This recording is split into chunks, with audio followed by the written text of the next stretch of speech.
बोल दुखलं इथे दुखलं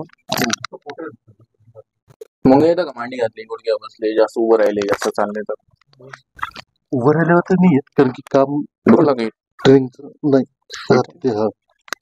ट्रेनिंगचं काम असं होतं ट्रेनिंग जर सुरू झालं दुखलं इथे दाबलं तर दुखतंय थोडं नाही दुखलं इथे दाबलं तर दाबलं की दुखणार होतं असं नाही उठून बस म्हणे मानेमध्ये एवढा प्रॉब्लेम नाही पण कमरामध्ये बराच आहे म्हणजे कमरामध्ये चुकीचं 200 किलो वजन असू द्या त्रास होत नाही पण तुमच्या कमरामध्ये कधीतरी आढळलेले तुम्ही तर कमरामध्ये L4-5 मध्ये वरची खाली सरकली आधी तुम्हाला कधीतरी पहिले टिच्च भरायचं कमरामध्ये चमक भरायची 2-3 महिन्यातून 6 महिन्यातून एक हे तुम्ही अजून पण बसून उठले झोपून पहिले वाकड उठता मग सरळ जास्त प्रवास झाला जास्त काम केलं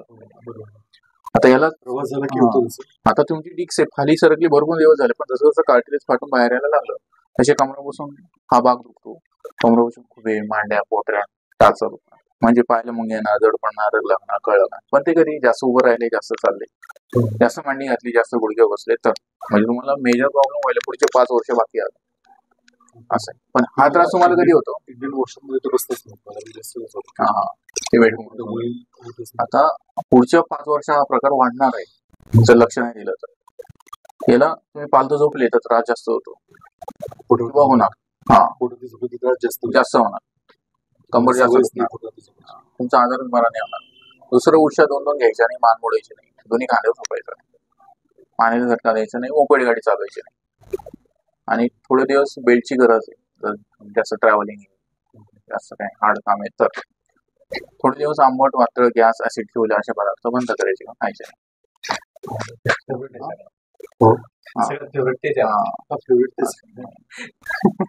आणि जर वेट लॉस गरजेचं आहे तर तुम्हाला जेवढं जेवण आहे तर तेवढं स्लाड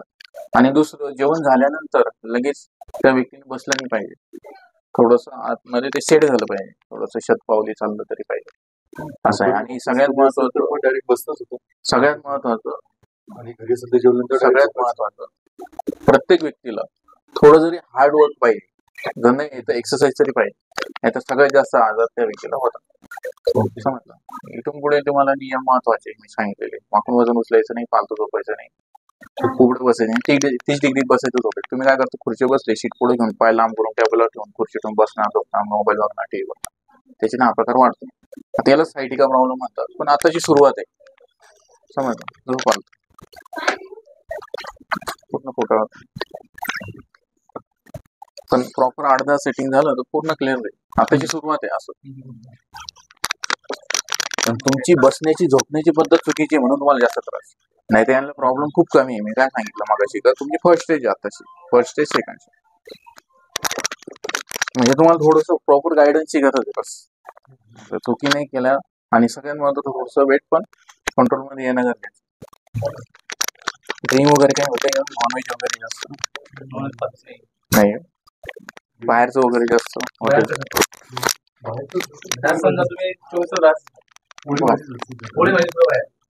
काय बरं असं का काय करता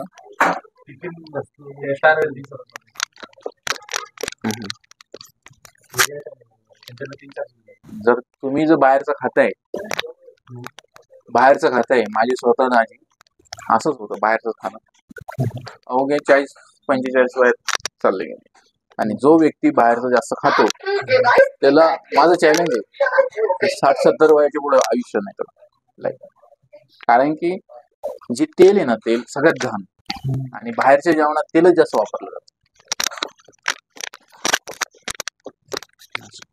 म्हणजे तुम्ही खाताने वाढवतात आणि सगळं ओरिजिनल नाही सगळ्यात महत्वाचं आता माझ्या बरेच जण जे आचार्य वगैरे येतात ना ते स्वतः म्हणतात की आम्ही कधीच बाहेरच खाते आम्ही बनवतो आम्हाला माहिती आहे काय सगळं कचरा आहे हा कुठं ते नवीन झालं ते म्हणता जरा खुश झोपा हे मोस आहे तुम्हाला बोलतो काढायचं का? असं असं होतं त्याच्यामध्ये. हे मोस काढायचे तुम्हाला बगल्यामध्ये मोस होते हे बाई हा, काढता येतं आपल्याला याच्या करा असं करू. सेम पोझिशन पाय इकडे डोकं इकडे कर. हे डोळ्यावर पण आहे कुठं होतं ठीक आहे डोकं सुजल सरळ सरळ होता ना दुःख